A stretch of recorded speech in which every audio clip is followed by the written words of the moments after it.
probably just leave it at that. And I'm flattered that continues to happen, and I'm just looking forward to coaching our team. How hard is it as a coach, though, when you have opportunities open up or these types of things where you have to look, okay, is this the right move, or do I stay, or those types of things? It's really difficult for me personally. So I read a great book, and it talked about men not being very good multitaskers. Women actually are very good multitaskers, so if you're ever wondering. And so the idea of then focusing on preparing for an opponent while then entertaining the thought of something else, and then putting enough work into that where you actually think about, what are the schools for the kids? What does their recruiting class look like? Where are they getting guys from? What are the salary pools? What's their APR? You have to go far enough to then frame it.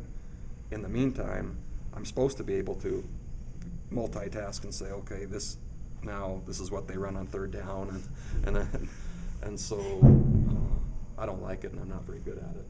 And so I'm much better with just closure and moving forward. And so I usually frame things pretty bluntly when I'm asked about interest or vice versa, and so it can get to that point quicker. What insight can you give us on Dallin Leavitt and Dylan Collie?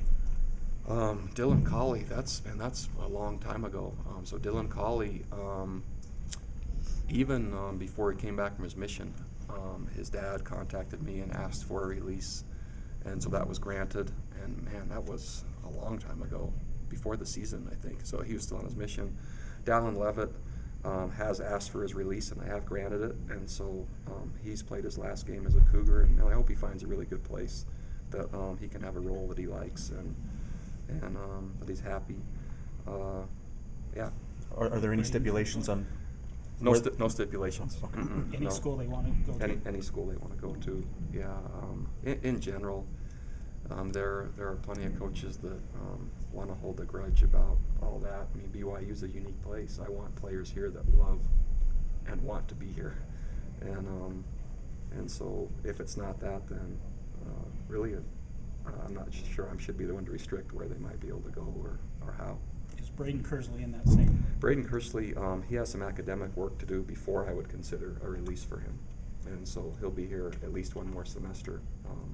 And most of the time, the way I do frame releases without stipulations once they qualify is I'd love them to be in great standing academically before they leave. And there's two ways to look at that. There's an NCAA minimum threshold, and then there's a standard that our program won't lose an APR point if a player leaves. And I think that kind of part of just teaching maturity is that leaving is one thing, knowing that teams have recruited around that spot and there's a depth issue. The other thing is I don't think it's right for a player to leave and then the program to be penalized a point for maybe poor academic performance. So in most cases I give them a great chance and ask them to then stay long enough to make sure their grades are exactly what they need to be, and then as far as I'm concerned, they leave on great terms and can go where they'd like. Are there any other players that maybe have not been made public to this point? Not that I know of. So Trent Trammell will graduate, it looks like this semester, and his intention would maybe to do what like Jordan Leslie and Keanu and some of those guys did, is after he graduated, maybe find another place for his senior year.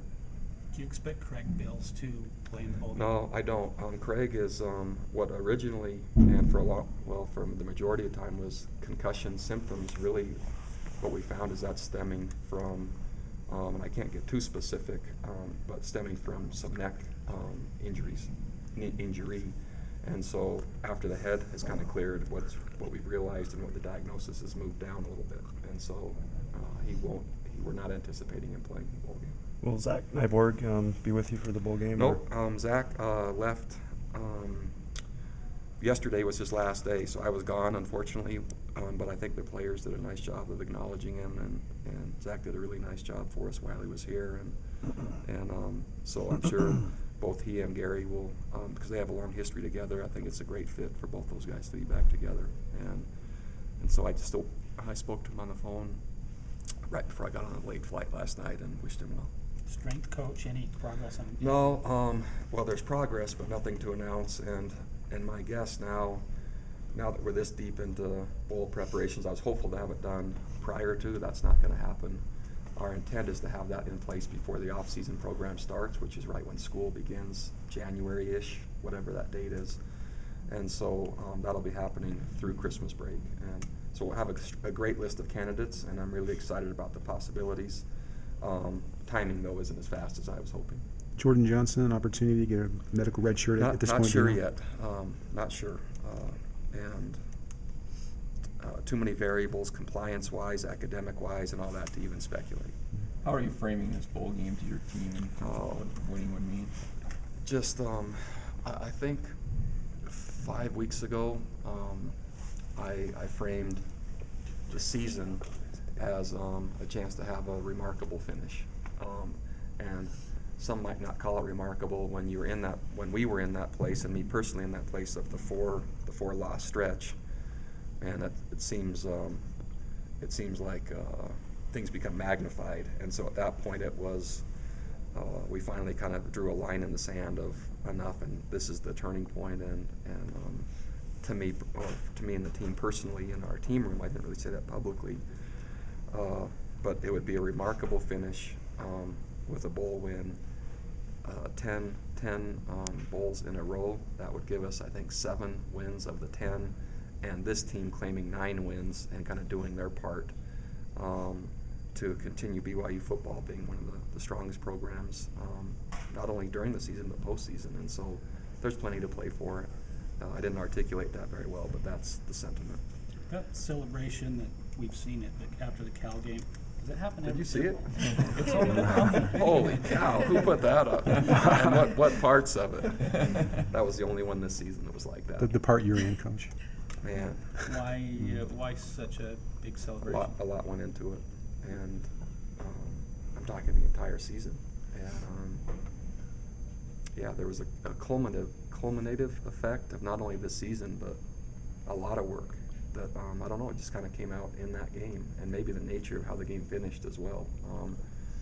Pulling for these guys and our staff, and through the adversity we've had, it was just 8 wins to me is significant, and 9 is even more.